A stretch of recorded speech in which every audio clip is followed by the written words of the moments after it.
Hey folks, it's Tom, your Frugal Prepper. I'm going to be working on canning videos next weekend. I'm studying hard for a uh, IT certification test right now. And I just want to do a quick video because I've had a lot of people ask me this.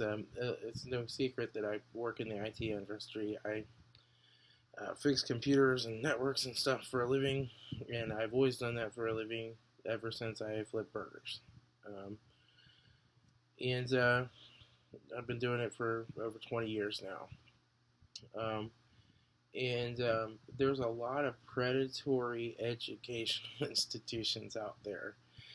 Some that are local to me, some are valid at colleges that aren't necessarily predatory, but there's some that are really, you know, come study and make good money, change your career path now. And they run the commercials on TV like, John did this, and he's like, yes, I can't believe I was in this dead end job, and then I went to school, Acme, and they taught me all about computers, and then they show them standing in a server room and plugging in a patch cable, and they're like, now I make good money, and my family's so happy, and my wife over here loves me so much, and it's just so great. And people are like, yeah, I'm underemployed, I'm unemployed, I'll get a student loan, I'll go, and then I'll be making the big bucks, and I'll be living the good life. And folks, it's not how it works. So, I've been everything, I've been a bench tech when I started out. I worked my way up to being a service manager. I've worked as a network engineer, um, senior systems engineer, director of data services, IT director. I've run my own consulting business. I ran a retail computer repair shop with a partner. I've been around and I've seen this business from many different angles. I've been in the hiring position many times. Um, so when I used to get these resumes from these local places that are the predatory learning institutions, and what they do is they take you in and they cram this information in, and you take some tests and you get an associate's degree sometimes. Most of these people never actually go take the certification tests, and they think this associate's degree is enough, and it's not. Okay, it's kind of a double-edged sword there, because one is paper certifications don't mean anything, or they don't. It's not that they don't mean anything, but so here I am in a position where I am a director of data services, and I need everybody, but I need systems engineers. And you walk in with this piece of paper that you got in 2 years, and before you were unemployed, you worked at a factory, and in a completely different field of work, not IT related. You've gone to school, you've gotten this piece of paper, you have an associate's degree, and maybe you got your certifications, but I found more times than not they didn't. And now you're sitting across from me at a desk, and you're expecting me to put you in a position to where I expect you to go out by yourself to a customer that has thousands of users spread across hundreds of locations, and I'm going to turn you loose into the core of their network, into the thing that makes their entire business operate from day to day, with hundreds of servers and lots of cables. And server rooms are very rarely these pretty things that you see on TV. They're ugly, cables everywhere, things aren't labeled right. I mean, there's a lot there, and you unplug the wrong cable, you take down 300 servers, you take down their storage, you take this business out of business, and you cost them potentially millions of dollars in lost productivity, revenue, sales, and that customer that I had is gone. If you think that you're going to go to, what's the local school? ITT Tech. Uh, I mean, some of the local colleges teach too. Sinclair, Clark State, Miami Jacobs. You think you're going to go to one of these places for 2 years and I'm going to trust you in that environment? You're absolutely insane. And now you're sitting across from me thinking that you deserve that job. And you're like, yeah, and you're telling me that you want a salary that's more than what I make. So, what did I do with those resumes when they came in? Because I put out a job advertisement and I get 100 of them from those places. And I picked them up and I threw them in the trash. And I said, what's left? Who's got some experience? So experience is what talks. And how do you get experience? Well, it's not unlike becoming a doctor, right? You don't just get out of medical school and then go start doing brain surgery, right? You have a residency. You go and work as a med student, then you get your MD, then you have a residency period, and then you might pick a specialty and you have an additional residency, and you might have 12 to 15 years involved before you're into your specialty. Easy. And it's no different in this field. You can get into it, but these places that are selling you this line of crap and expecting you to take on $40,000-$50,000 worth of student loan debt, then you go apply for these jobs and you can't find one, and you end up working back in the same shit job that you had before, but now you have student loan debts to repay.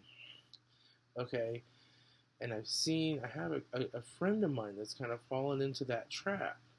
And he actually could be a decent computer guy. He can't get anybody to give him an opportunity. And a lot of people find them, what you're going to find is if you go get those certifications and you go get even that associate's degree, you're probably going to have to take a help desk job. And it's probably going to be making half of what you were making before with not nearly the benefits. And you're going to have to be doing that job for a couple years. That's part of the pain of getting the experience that you need to get to that next level, and then the next level. And you're going to find that you have to constantly recertify, right? You have to constantly say, oh, I got to take an update test because the cert's going to expire every 2 to 3 years. You have to recertify. And then eventually you might get to a spot where you're in the job that you like, you're making what you want, you're making good money, your specialty. You won't have to really recertify necessarily because you'll know what you're doing, but really you kind of do, because there's one thing that's for sure. When I started this in 1993, working on computers that were running DOS, everything's different now. It's all changed, and things change on a regular basis in this business. So it's about learning and recertifying. So, I don't want to make it sound like the certs have don't show me anything, because when somebody comes to me as someone who would hire them and say, well, I took all the classes, but I didn't get any of my certs. Well, there's one thing about certs. Certs take persistence, right? You have to study.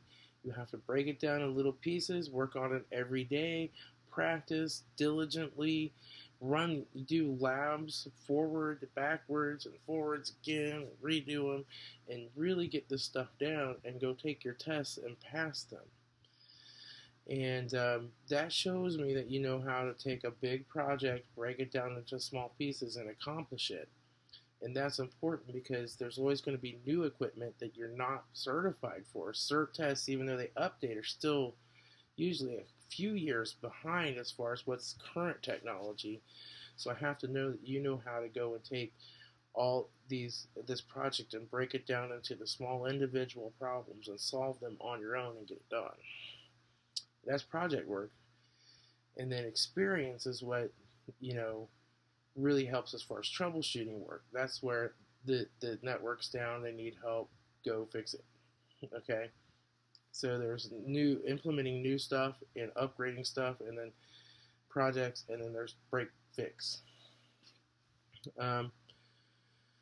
So how do you do that? Well, the truth is it doesn't take much money. It doesn't take a college, all right? It doesn't take going to one of these schools and dropping 40, 50 grand in a bunch of student loan debt. Start with an entry level cert. A plus certification is a basic PC repair, know what to do as a tech kind of certification. And you get some refurbished computers. I'm sorry, I got on my old Holy t-shirt. Oh well. And you get a book, an A plus certification book, a current one. Get it on Amazon. Check your local libraries. A lot of times they have them. And, check the libraries around you, because you don't have to go to the one that's right in your city or your county. You can drive a little bit. Most of them let you renew them 2 or 3 times online. And then you just have to take it back for one day and then put it on reserve and come pick it up again the next day.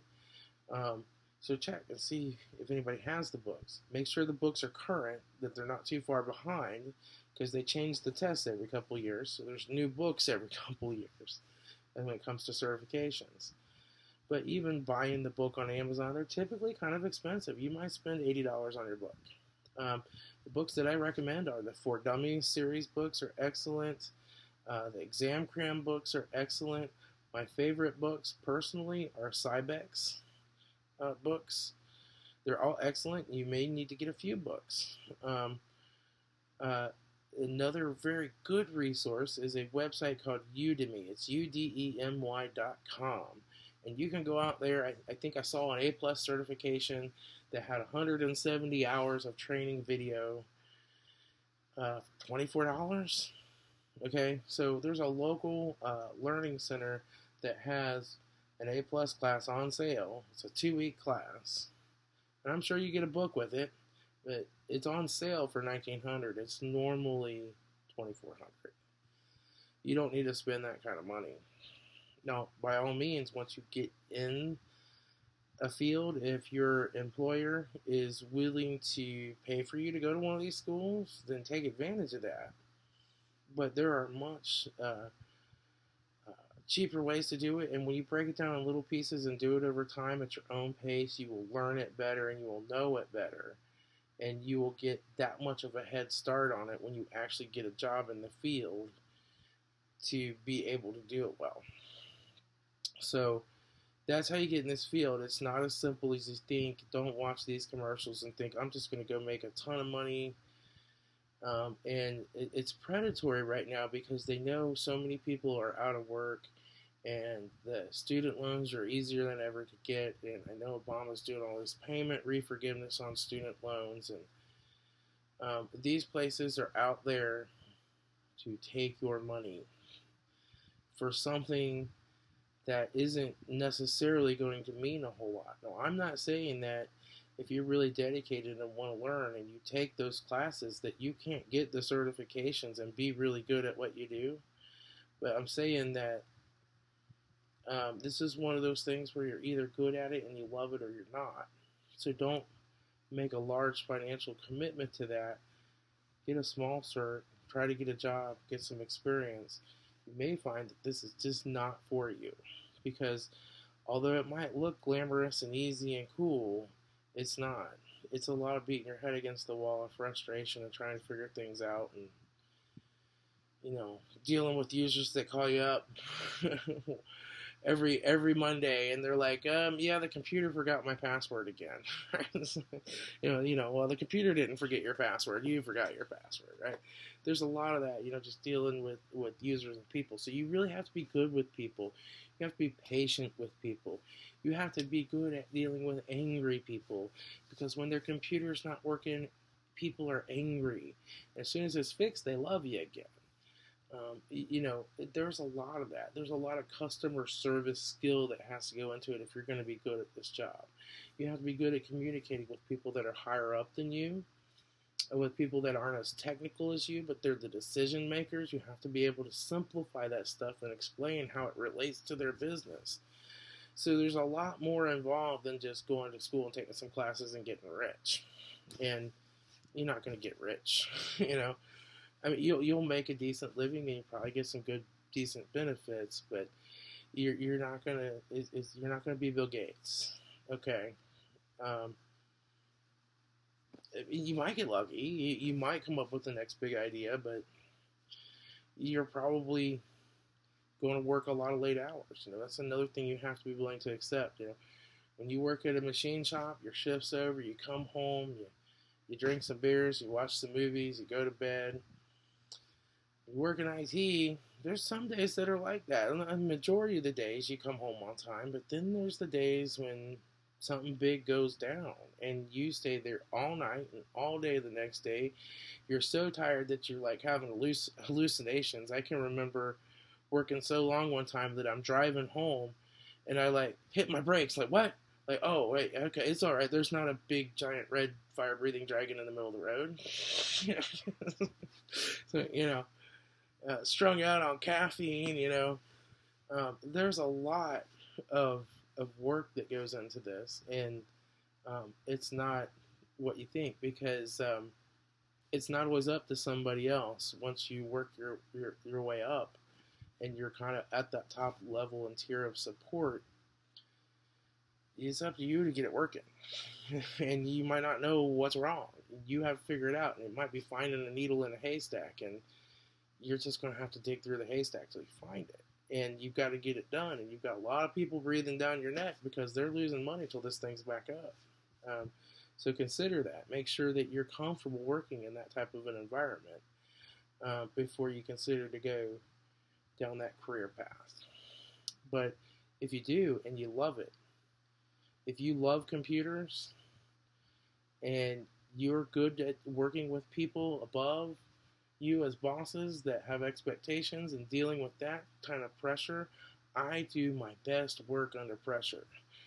The higher you crank up the pressure, the more I can do. I can do amazing things when the CEO is standing behind you, tapping his foot like, what's going on? It's like, that's when I just click into place and go into gear and work. Some people aren't like that.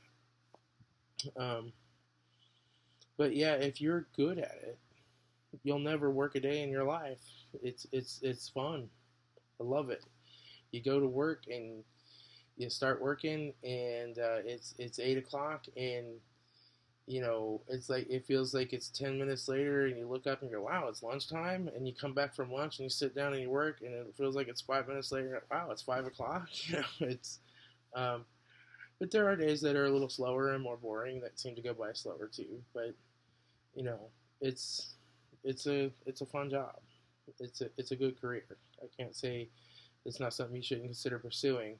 Realize it's work like any other career to get into. It's not just I'm going to learn some magical computer things and be rich. It's not like these places are pursuing it. So don't end up with a whole bunch of debt and in a path where you're not getting what you expected for it. These college places and learning center places have some really slick salespeople, and they work on commissions. Okay, that's all. I've gone on almost 20 minutes now, and I'm sure I've repeated myself a few times, but I just want to make sure I stress that because I see people fall for that a lot, and that really hurts people.